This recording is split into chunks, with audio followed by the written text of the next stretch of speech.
कुटिया में अब सिर्फ लकड़ियों की हल्की सी तपिश बाकी थी और बारिश थम चुकी थी, मगर अंदर जज्बात की बारिश थमने का नाम ना ले रही थी।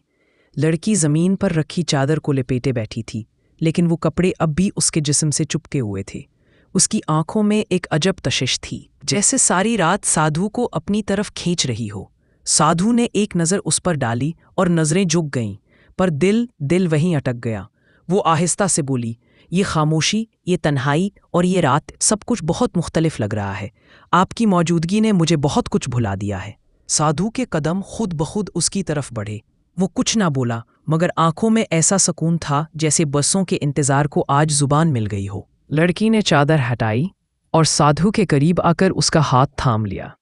उसके हाथ ठंडे थे, पर दिल की धड़कनें तेज। साधु ने आहिस्ता से उसका चेहरा अपने हाथों में लिया, एक बार, बहुत आहिस्ता, जैसे कोई दुआ संभाल रहा हो। तुम थकी हुई हो? साधु ने सरगोशी की। नहीं, बस किसी लम्स की तलब थी जो सिर्फ एहसास बनकर छू जाए। साधु ने उसकी कमर पर हाथ रखा, नरमी से, पूरी इज्जत और खुलूस के साथ।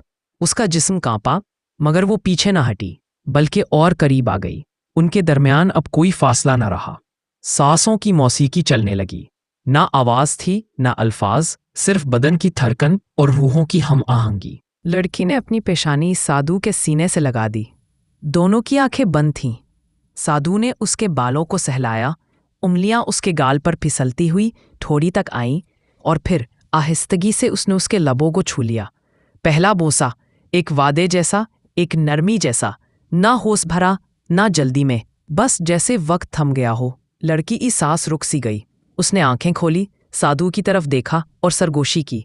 मैं किसी इबादत जैसा लम्हा महसूस कर रही हूँ, जिसे सिर्फ महसूस किया जा सकता है, समझा नहीं जा सकता। साधु ने उसके चेहरे को अपने होंठों से समेट लिया। अब वो दोनों ना अजनबी थे, ना खामोश। वो एक दूसरे के अंदर समा चुके थे।